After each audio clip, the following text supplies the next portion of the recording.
Hello বন্ধুরা, আসসালামু আলাইকুম। আশা করি আপনারা সবাই ভালো আছেন। আপনাদের আমি ভালো আছি।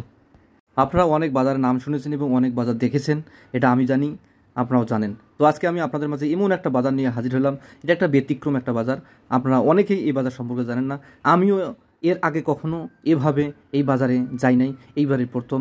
তাই ভাবলাম এই ভিডিওটা বন্ধুদের মাঝে শেয়ার করি। তাই তো এই সুন্দর একটা ভিডিও আপনাদের মাঝে নিয়ে আসলাম। আপনারা সঙ্গে থাকুন এবং কিসের বাজার আপনারা এই ভিডিও থেকে জানতে পারবেন। আর কারা কারা এরকম বাজার আগে দেখেছেন অবশ্যই কমেন্ট করে জানিয়ে দিবেন। আর ভিডিওটা যদি ভালো লেগে থাকে লাইক কমেন্ট শেয়ার করবেন অবশ্যই।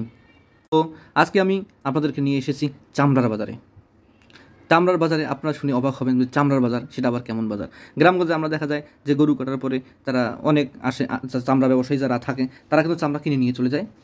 এই পর্যন্ত আমরা জানি, আর বেশি কিছু জানি না। কিন্তু আজকে আমি আপনাদেরকে চামড়ার বাজার নিয়ে এসেছি। এখানে দেখেন সব চামড়া সমবেত হয়েছে। এখানে অনেক পাইকার, অনেক তারা ব্যবসা করতেছে, চামড়া রেখেছে, মানে দামদার করছে, দামদার করে মানুষ চামড়া নিয়ে যাচ্ছে। তো ভিডিওটা সম্পূর্ণ দেখুন, ভিডিওটার সাথেই থাকুন, ভালো লাগবে অবশ্যই। আর এই চামড়ার বাজারটা হলো দিনাজপুরের রামনগর এলাকাতে। এখানে চামড়াপট্টি নামে একটা জায়গা আছে। এখানে ঈদের দিনে, অর্থাৎ কুরবানির ঈদের দিনে চামড়ার হাট এভাবে লাগে। অনেক মানুষের সমাগম, অনেক মানুষ এসেছে চামড়া কেনার জন্য। অনেক চামড়া ব্যবসায়ীরা এখানে চামড়া নিয়ে বসে আছে।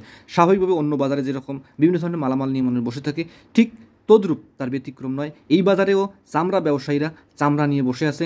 আর বিভিন্ন ধরনের পাইকার তারা চামড়া ক্রয় করতেছে, ক্রয় করে তারা এগুলোকে ঢাকায় পাঠায় দিবে বা বিভিন্ন অঞ্চলে পাঠায় দিবে। আর এই যারা এখানে চামড়া নিয়ে বসে আছে তারা এই চামড়াগুলা কোথায় পাইলো? তারা আমাদের কাছ থেকে, আপনাদের কাছ থেকে একটা একটা করে সংগ্রহ করে তারা আজকে এখানে বসে পড়েছে। আর বড় পাইকার যারা, তারা একসাথে অনেকগুলো কিনে, তাদের কাছ থেকে কিনে তারা ঢাকা বা বাংলাদেশের যে কোনো স্থানে পাঠিয়ে দিচ্ছে। যাই হোক বন্ধুরা, আপনারা যদি এর আগে দেখে থাকেন অবশ্যই জানিয়ে দেবেন। আমি কিন্তু এর আগে দেখিনি, আজকেই প্রথম।